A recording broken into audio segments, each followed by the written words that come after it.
जी welcome back. सत सवेरा में एक मरतबा फिर से आपको कहेंगे खुशामदीद। आज का पहला टॉपिक जिस पर हम गुफ्तगू कर रहे थे, तरक्की याफ्ता ममालिक और गैर तरक्की याफ्ता ममालिक के माबैन तालीमी निज़ाम में जो फ़र्क है वो हमने जाना, और फिर हमने बात की पाकिस्तान के तालीमी निज़ाम के हवाले से कि इसमें बेहतरी लाना कितना ज़रूरी है। और अब हम बढ़ेंगे आज के दूसरे टॉपिक की जानिब, जिसमें हम नौजवानों के हवाले से बात करेंगे, अपने मुल्क की यूथ को डिस्कस करेंगे, उनके अंदर बढ़ती हुई जो मायूसी है उसके पीछे क्या रीज़न हैं उनको आइडेंटिफाई करेंगे। ये जो हम देखते हैं कि हमारे नौजवानों में हार का डर है, मुकाबला ना करने का डर है, मुकाबले का खौफ है, या फिर हम ये देखते हैं कि एक रैट रेस की जो है उनके अंदर एक सोच हमने डाल दी है कि बस उन्होंने एक मुकाबले की जो है वो दौड़ लगानी है, हर किसी को पीछे छोड़ना है, आगे निकलते जाना है। उस आगे निकलने में वो कितना शऊर हासिल कर रहे हैं, वो अपने तालीमी मकासद को पूरा कर रहे हैं, अपनी ज़िंदगी को गुजारने के मकसद को आइडेंटिफाई कर रहे हैं या नहीं, इसको हमने सोचना है और फिर अपने बच्चों की तरबियत में इनकलकेट करना है। तो जी इस टॉपिक पर हम आएंगे कि नाकामी का खौफ और मुकाबले की दौड़ किस तरह से नौजवानों को जो है वो परेशान कर रही है, उनके अंदर एक डर पैदा कर रही है कि वो मायूस होते चले जा रहे हैं, उन्हें किसी चीज़ की भी उम्मीद नज़र नहीं आ रही, उन्हें तरक्की की उम्मीद नज़र नहीं आती, उन्हें कामयाबी की उम्मीद नज़र नहीं आती। ऐसा क्यों होता है, इसको हम डिस्कस करेंगे अपने तीनों मेहमानों से। स्टूडियोज़ में जो आज मेहमान हमारे साथ मौजूद हैं उनमें रज़ा शिराजी साहब हैं, प्रोफेसर आसिया इसहाक हैं और प्रोफेसर सनाउल अंसारी हैं, जिनसे हम इन दोनों टॉपिक्स के हवाले से बात कर रहे हैं। नौजवानों के हवाले से बात करेंगे। ब्रेक पे जाने से कबल हम सनाउल अंसारी साहब से बात कर रहे थे, मैं उन्हीं से गुजारिश करूंगी कि वो अपनी बात को भी मुकम्मल करें और साथ ही आज के दूसरे टॉपिक को भी हाईलाइट करें। जी बहुत शुक्रिया। अच्छा, हम बात कर रहे थे ज़ुबान के हवाले से जी। ब्रेक पे जाने से पहले, तो उस पर यही बात हुई थी कि जितने भी मुल्कों ने अब तरक्की की है अपने तालीमी निज़ाम में, तो उनकी अगर हम जाके खुद जाके भी इवन मुशाहिदा करें, उनको जाके देखें, तो हमें पता चलता है कि उनकी जो तालीम का स्कूल से लेके यूनिवर्सिटी तक वो अपनी ज़ुबान में तालीम देते हैं। और उसकी फ़िलासफ़ी हमने पहले बात कर ली कि इंसान जो चीज़ अपनी ज़ुबान में बेहतरीन तरीके से समझ सकता है वो किसी दूसरी ज़ुबान में नहीं समझ सकता। बिल्कुल। तो हमारे यहाँ बदकिस्मती से हमें आज तक देखें ना, 70 साल हो गए, अभी तक हमें आज तक पता ही नहीं चल पाया कि हमारी सरकारी ज़ुबान उर्दू है कि अंग्रेज़ी है। हमें ऐसा पता ही नहीं है। पिछले दिनों पता चला था कि हमारी सरकारी ज़ुबान उर्दू है और उसके ऊपर तहरीक भी चली कि जी अब उर्दू को नाफिज किया जाए, अदालतों से भी हुक्म लिए गए। फिर क्या हुआ? कुछ भी नहीं हुआ। बिल्कुल। तो अभी तक हमें समझ ही नहीं आ रही है, हमारी पूरी कौम को नहीं पता कि हमारी ज़ुबान है क्या। तो इसलिए हम, जाहिर बात, जब तक हम कोई ज़ुबान का पहले तयन नहीं करेंगे, हमें पता ही नहीं होगा हमने तालीम किस ज़ुबान में हासिल करनी है, हम इस मैदान में आगे नहीं जा सकते। एक छोटी सी एग्जांपल मुझे अभी अचानक याद आ गई है। तरक्की पजीर ममालिक की, अंडर डेवलप्ड कंट्रीज में से मलेशिया एक मुल्क है जो कि हर मैदान में हमसे पीछे था, हमसे बाद में आज़ाद हुआ, और उसकी कौम के बारे में एक मशहूर था, laziest nation of the world, कि दुनिया की सुस्त तरीन कौम। सही। लेकिन उस कौम ने बाद में क्या किया, उन्होंने तरक्की के मैदान तय किए और उसमें सबसे ज्यादा फोकस उन्होंने एजुकेशन पे किया। सही। अब जब आपकी प्रायोरिटीज पे आते हैं, हम बात करते हैं, तो हमारे मुल्क का जो मौजूदा बजट पेश किया गया है, इस बजट का 4% से भी कम एजुकेशन के लिए है। बिल्कुल। तो जिस मुल्क का तालीमी बजट 4% भी ना हो, जिस मुल्क की यूनिवर्सिटियां अपने टीचर्स को तनख्वाह ना दे पा रही हों, अपने खर्चे पूरे ना कर रही हों, और पिछले दिनों बाकायदा खबर आई थी और बिल्कुल दुरुस्त खबर आई थी कि सरकारी यूनिवर्सिटी से कहा गया है कि वह अपने फंड्स के उसके इंतजाम करने के लिए मुखय्यर हजरात से रब्ता करें। तो जिस मुल्क का तालीमी निज़ाम का ये हाल, वहाँ पे आप क्या तवक्कुआत रखेंगे? बिल्कुल। तो वहाँ मलेशिया की मैं आपको मिसाल से देने चाह रहा था कि उन्होंने क्या किया, उन्होंने अपने तालीम को टॉप ऑफ द प्रायोरिटी रखा। मुझे एग्जैक्ट तो याद नहीं है, लेकिन सुनी सुनाई बात कर रहा हूँ कि 40% से अबव उन्होंने बजट का प्रोपोर्शन रखा। अच्छा। अपने, हाँ जी, तालीम के लिए। सही। और आज उसका रिजल्ट ये है कि पूरे मलेशिया में फिर के देखिए, आप वहाँ की किसी एक यूनिवर्सिटी को विजिट करके वापस आएंगे, आपको पाकिस्तान की कोई यूनिवर्सिटी उसके बाद छीनी लगेगी। और उसका रिजल्ट क्या हुआ कि आज उनकी 5 यूनिवर्सिटियाँ वर्ल्ड टॉप 200 में है। क्या बात। जिसमें से एक टॉप 100 में है और 4 टॉप 200 में है। तो 5 यूनिवर्सिटियाँ अब उनकी वर्ल्ड टॉप 200 में आ चुकी। हमारी पहली यूनिवर्सिटी 500 के बाद आती है, और वो भी अब तक जो कर लिया था उसकी बिना के ऊपर आइंदा मुझे नहीं लग रहा कि कोई आएगी, क्योंकि हमारे पास वसाइल ही नहीं है, तालीम के देने के लिए हमारे पास पैसे ही नहीं है। और ये किसी एक हुकूमत की बात नहीं हो रही, हमेशा से हुकूमतों में यही होता है कि तालीम हमेशा आखिरी प्रायोरिटी होती है। जब बजट पेश किया जा रहा होता है तो फलां के लिए इतने, फलां के लिए इतने, फलां, और आखिर में इतना सा वो ऊँट की मुँह में जीरा, वो जो है ना तालीम के लिए रख दिया जाता है। और उसके बाद अभी हम HEC की अगर हम बात करते हैं तो HEC स्कॉलरशिप दिया करती थी हायर एजुकेशन के जी, लिए। बिल्कुल। हमारे स्टूडेंट्स बाहर पढ़ने जाया करते थे एग्जैक्टली ऐसे ही। तरक्की याफ्ता ममालिक में या बाकी जगहों के ऊपर भी। अब क्या हुआ है, आपको पता है कि उनकी स्कॉलरशिप बंद हो गई हैं और वो लोग जो जब बाहर गए वो परेशान है। अब ना वो इधर के हैं ना उधर के हैं, जी। या तो वो तालीम छोड़ के वापस आएंगे या वहाँ पे तालीम छोड़ के वहाँ पे एडजस्ट होने की कोशिश करेंगे, यानी ब्रेन ड्रेन हो गया हमारा, बिल्कुल हो गया। हमारे वो नौजवान गए, ऐसे ही। या फिर वो साथ में नौकरियां करेंगे, तालीम हासिल करेंगे और जो डिग्री 3 साल में उनकी वो 5-5 साल में करेंगे। यानी हर लिहाज से हमने उनको तबाह बर्बाद कर दिया। बिल्कुल। लेकिन हमारे पास पैसा नहीं है। और मकामी तौर के ऊपर भी जितने भी वसायल थे हमारी हायर एजुकेशन कमीशन के हवाले से या बाकी आला तालीम के हवाले से, वो एक कार्य ख़त्म कर दिए गए।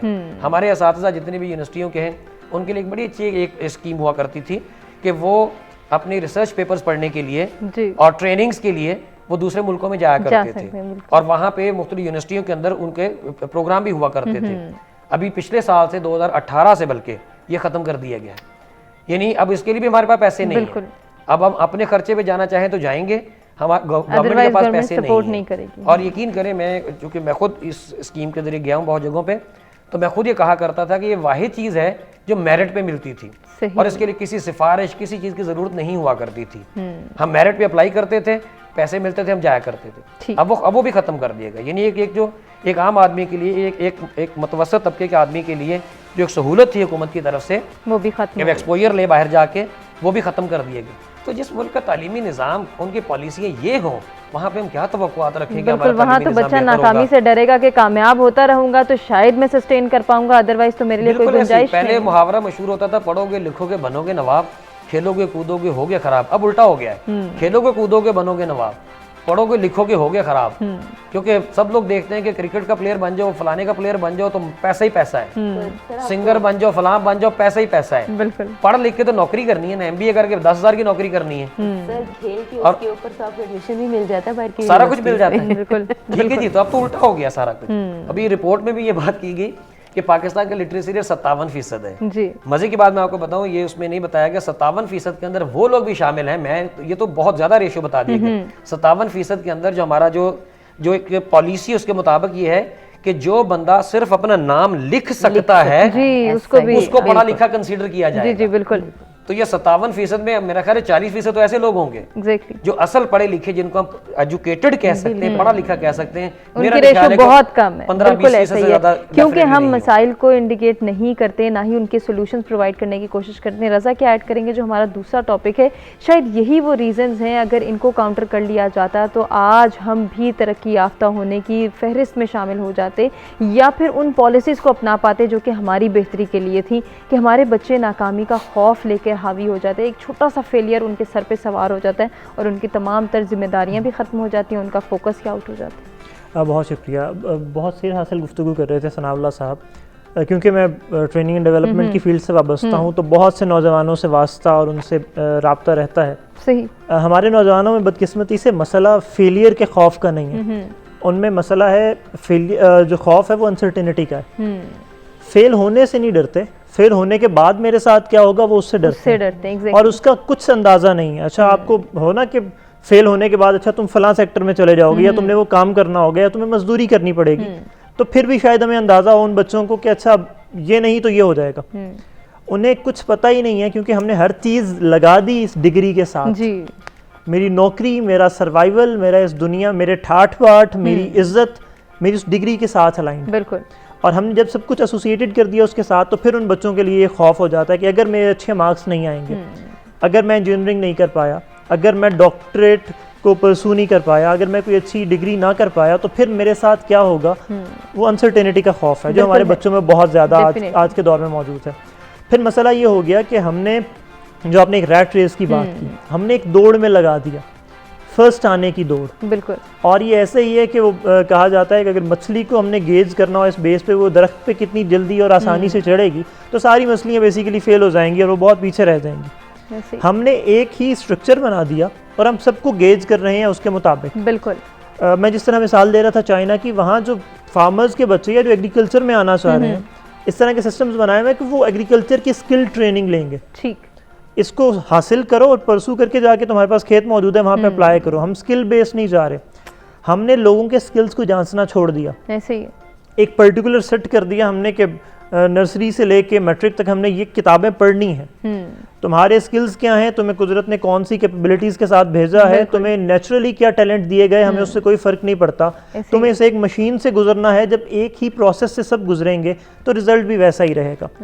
हर इंसान को खुदा ने मुख्तलिफ स्ट्रक्चर दे के भेजा, वो सबको आसन तकवीम के सांचे में ढाल के भेज रहा है, लेकिन सबकी जिम्मेदारियां मुख्तलिफ हैं। हर इंसान ना तो इंजीनियर बनने के लिए आया है, हर इंसान ना तो डॉक्टर बन सकता है।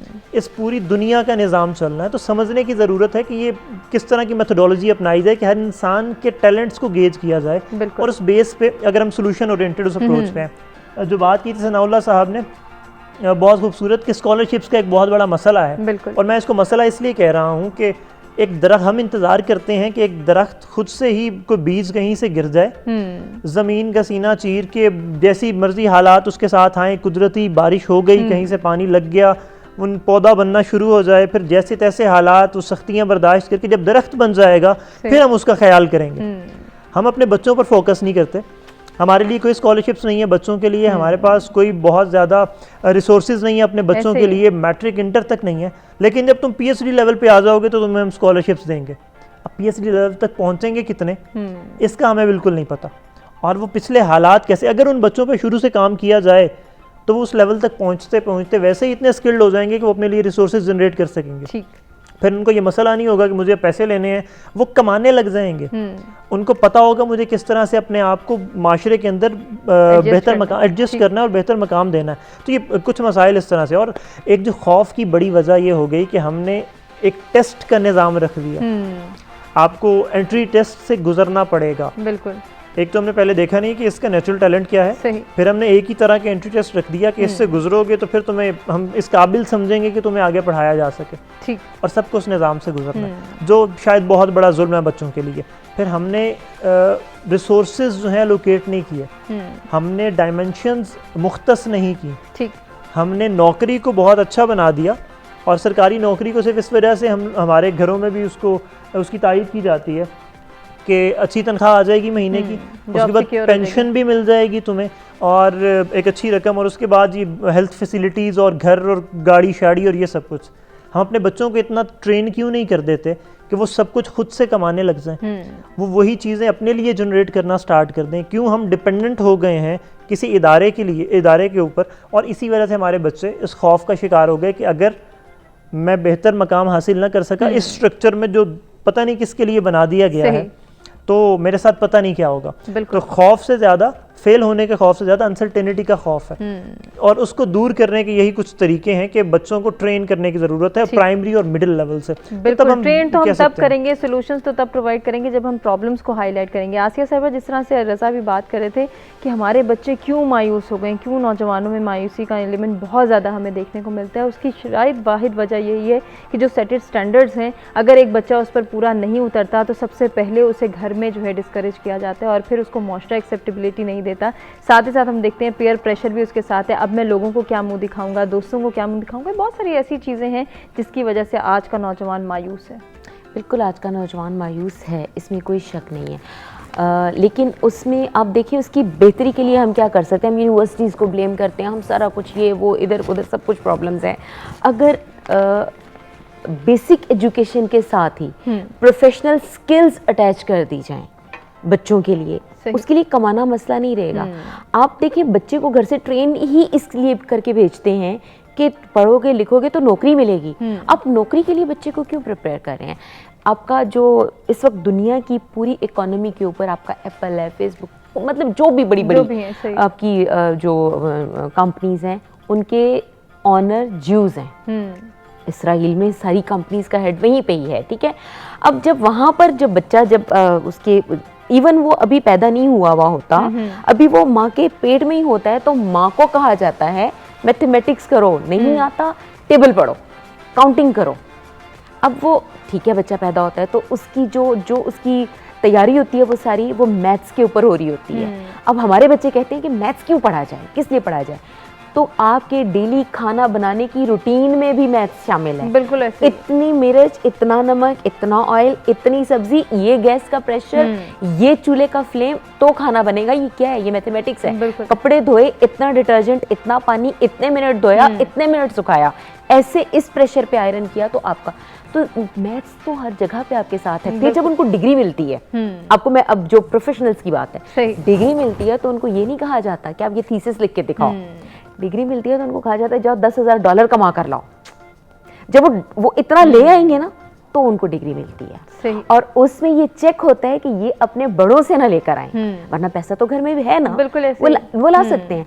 अब जब इस लेवल पे आपके बच्चे की ट्रेनिंग होगी तो आपका बच्चा कैसे मायूस ना वो होगा? मेहनत से घबराएगा, ना उसे नाकामी का डर होगा, ना वो नाकामी का एक डर। फेलियर को लेके बैठेगा कि री अटेम्प्ट तो करना ही नहीं। देखिए, उसको पत्थर तोड़ना है वो तोड़ेगा, उसको बनियान बेचनी है वो बेचेगा, बिल्कुल। उसको जूता पॉलिश करना है वो करेगा, क्योंकि उसको अपनी डिग्री लेना है। अच्छा, ये बात तो सही। होगी, ये बात तो यहाँ पर होगी। अब यूनिवर्सिटीज के आप डिजास्टर के ऊपर आप आते हैं। अभी बात हो रही थी, मेरे दोनों मोहतरम जो पैनलिस्ट हैं, इनमें से कोई बात कर रहा था कि यूनिवर्सिटीज़ जो हैं उन वहाँ पे कुछ पॉलिसीज़ हैं या जो भी प्रॉब्लम्स हैं, कुछ भी हैं। तो मैं आपको अपने, एक मेरे टीचर हैं, डॉक्टर साहब हैं, अब आप वहाँ पर चांसलर की भर्ती देखिए, वाइस चांसलर, वीसी की भर्ती कैसे होती है। चांसलर तो खैर दूसरे होते हैं, तो वीसी की भर्ती कैसे होती है? वो कहते हैं कि बेटा मुझे ऑफ़र आई कि इतने आपने ये मेरे स्टूडेंट्स रख रहे हैं, इतने आपने इस पॉलिटिकल को देना है, इतना आपने। मेरिट कहाँ है? कोई मेरिट नहीं है, बिल्कुल नहीं। कोई मेरिट नहीं है। यानी कहते हैं कि वहाँ पर बेटा आपके कान से फ़ोन बंद नहीं होता, आपकी रात नहीं है, आपका दिन नहीं है, आपका सुबह नहीं है, आपका शाम नहीं है, आपने मेरा ये काम करना है। और टोटल पॉलिटिकल, वहाँ पर गवर्नर इन्वॉल्व है, वहाँ पर आपका सारा पॉलिटिकल सिस्टम इन्वॉल्व है। आप यूनिवर्सिटी से तालिबे इल्म और कोई डिग्री याफ्ता कोई इंसान नहीं निकाल रहे, वहाँ से आप पॉलिटिकल, मेरे पास अच्छा लफ्ज़ नहीं है कि मैं क्या माइंडसेट कहूँ, क्रिएटर्स निकाल रहे हैं कि आप वो अपनी एड निकाल रहे हैं वहाँ से। और वहाँ से वो जो हमारे जो रहनुमा हैं, जो पॉलिटिकल लीडर्स हैं, उनकी हिमायत याफ्ता निकल रहे हैं वहाँ से। स्टूडेंट नहीं, स्टूडेंट कोई इक्का दुक्का है। सही। अगर लड़का जाएगा तो लड़के को उसी बेस पे वहाँ जाना पड़ेगा जब वो अपनी लॉयल्टी कहीं ना कहीं शो करेगा। तो कहते हैं बेटा मैं ऐसी चांसलरशिप, वाइस चांसलरशिप मैं क्यों लूँ? जो डिजर्विंग टीचर है, मैंने खुद देखा है उनको कि उनको सब साइड करके सिफारशी आगे आते हैं। जब सिफारशी काम करेंगे और सिफारिश पे काम होगा तो मेरिट कहाँ जाएगा? बिल्कुल, मेरिट की नाकामी तो कैसे धज्जियां उड़ा नहीं दी होगी? गई ना। नाकामी के आप अपने घर से अपने बच्चे के बेटा पढ़ो, इसलिए कि तुम तालीम याफ्ता इसलिए ना कहलाओ कि तुम्हारे पास डिग्री है, बल्कि इसलिए कहलाओ कि एथिक्स है। हमारे यहाँ से बच्चे बाहर पढ़ने जाते हैं ना, तो उनको कोई 4-5 बहुत बड़े प्रॉब्लम्स को फेस करना पड़ता है। जैसे सबसे पहला लैंग्वेज बैरियर है। हमारे यहाँ पर बहुत अच्छी इंग्लिश बोली जाती है, लेकिन जब आप किसी भी यूरोपियन कंट्री में जाएंगे तो उनका एक्सेंट, उनका फ्लुएंसी, उनका पूरा जो आपका एक डेकोरम के अंदर आप जाते हैं तो वो एक शॉक में चले जाते हैं। फिर वहाँ का कल्चर है, उनके कपड़े देख के सबसे पहले परेशान हो जाते हैं। फिर उनको ये समझ में नहीं आती कि ये जो सड़क किनारे फूल लगे हुए हैं और ये जो फल उगे हुए हैं, ये तोड़ने के लिए नहीं है, ये खूबसूरती है। वो तोड़ के खींच के तस्वीरें दिखा रहे हैं कि देखो जी हमने तोड़ लिया, हमने खींच लिया। तो वहाँ के लोग ये कल्चरल शॉक्स हैं। हमें सोशली, मॉरली, एथिकली भी हमें इंसान बनने की ज़रूरत है, और हम अभी अंडर प्रोसेस हैं। हम अभी इंसान नहीं बन ये तरबियत सके। कौन देगा? ये तरबियत डेफिनेटली सोसाइटी में पेरेंट्स, टीचर्स और बच्चों की विलिंगनेस। मैं कहती हूँ, पिछले प्रोग्राम में भी मैंने आपको बार बार कहा था, वालिदैन की मर्जी के बगैर कुछ नहीं हो सकता। सही। पहला इंस्टीट्यूशन वालिदैन है। देखिए कुरान पाक कहता है ना कि आप मुझसे रिस्क मांगोगे, आपको अल्लाह से रिस्क मांगोगे किताब के ज़रिए, आपको रिस्क मिलेगा। सेहत मांगोगे, सेहत मिलेगी। आप पैसा मांगोगे, पैसा मिलेगा। दुनिया मांगोगे, दुनिया मिलेगी। हिदायत नहीं मिलेगी जब तक हिदायत मांगोगे।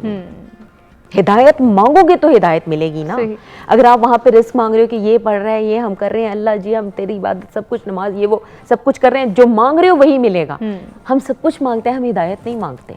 तो हिदायत पहले पेरेंट्स के लिए अल्लाह ताला, मैं भी पेरेंट हूँ, अल्लाह हम पेरेंट्स को हिदायत दे कि हम अपने बच्चों की उन रास्ते पर चलकर उन माइलस्टोन्स के ऊपर तरबियत करें कि वो सोसाइटी में अच्छे इंसान बन सकें। उसके बाद फिर नाकाम होते हैं। पेरेंट्स की जहाँ आप बात करिए, पेरेंट्स के लिए इस वक्त सबसे बड़ा मसला लोग क्या कहेंगे है कि अगर मेरा बच्चा एक आर्टिस्ट बनना चाहता है, उसका एप्टीट्यूड इसे इजाज़त नहीं देता कि वो एक डॉक्टर बने, एक इंजीनियर बने, एक लॉयर बने या एक टीचर बने, तो फिर मुझे लोगों को क्या जवाब देना, ये भी मसला है जिसकी वजह से हम बच्चों को इंडोर्स करते हैं या उन पर इम्पोज किया जाता है फैसला कि यही बने। पंजाब यूनिवर्सिटी की एक तालिबा हैं, 18 साल बाद वो केस जीती हैं।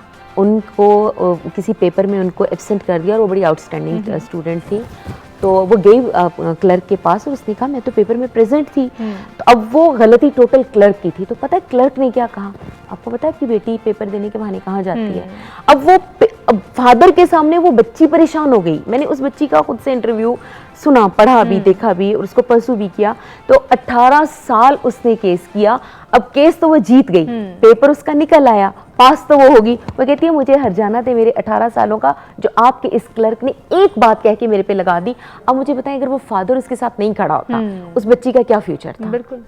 तो हमें पहले अपने बच्चों को ये कॉन्फिडेंस देना है कि बेटा जाओ दुनिया को फतह करो, नहीं होती हमारे बाजू खुले हैं, वापस आ जाओ, हमारी शफकत हमारी मोहब्बत वहीं पे ही है, हम वहीं खड़े हैं। और मेरा ख्याल है पेरेंट्स अब इतने एजुकेटेड बिल्कुल हो चुके हैं। बिल्कुल है। जी जी, आप कुछ कहना चाहते हैं? थिंक जो हम बात कर रहे हैं पेरेंट्स के हवाले से बिल्कुल ज़रूरी है, बहुत ज़रूरी है वो अप्रिसिएशन एक्सेप्ट करना अपने बच्चों को। एक और चीज़ जो बहुत बड़ा मसला है हमारे नौजवानों में, वो ये है कि वो अपने कंफर्ट जोन के अंदर रहना चाहते हैं। सही। वो कहते हैं मुझे आर्टिस्ट बनने दिया जाए सिर्फ इसलिए ताकि मुझे पढ़ाई का प्रेशर ना आए, बिल्कुल, मुझे को करिकुलर और एक्स्ट्रा करिकुलर एक्टिविटीज़ में जाने दिया जाए ताकि पढ़ाई का बर्डन ज़रा कम हो जाए। और मैं उन तमाम बच्चों को ये अक्सर कहा करता हूँ जो भी हमसे बात कर रहे होते हैं कि तुम बाहर जाओ, वहाँ से कामयाबी समेट के लाओ, तुम्हारे घर वाले तुम्हें बड़े खुश दिली से कबूल करेंगे। हमारे बच्चे वो मेहनत नहीं करना चाहते, वो कामयाबी के लेवल पे पहुँचेंगे नहीं और चाहेंगे हमारे माँ बाप ये कबूल कर लें कि हम बहुत अच्छे कामयाब हो जाएंगे। तो वो अनसर्टेनिटी का जो आंसर है वो दोनों तरफ से चल रहा है। बच्चे मेहनत करें और कामयाबी हासिल करें तो वालिदैन क्यों नहीं उनको कबूल करेंगे, और टीचर भी ऑब्वियसली उनको अप्रिशिएट करेंगे। डेफिनेटली रजा साहब ने बहुत अच्छा पॉइंट रेज किया है कि हमारे नौजवान, हमारे बच्चे मेहनत से जी छुड़ाते हैं, वो सहल पसंद होते चले जा रहे हैं। वो कहते हैं कि हर चीज़ रेडीमेड मिले और वो इजीली उसको जो है वो सीख भी लें, पढ़ भी लें और फिर कामयाबी की तरफ चले जाएं। ऐसी सोच कहाँ से आई है, इसके पीछे क्या रीजंस हैं, सनाउल्लाह साहब से बात करेंगे। एक ब्रेक की जानिब हम बड़े, ब्रेक से वापस आते हैं, कंटिन्यू करते हैं।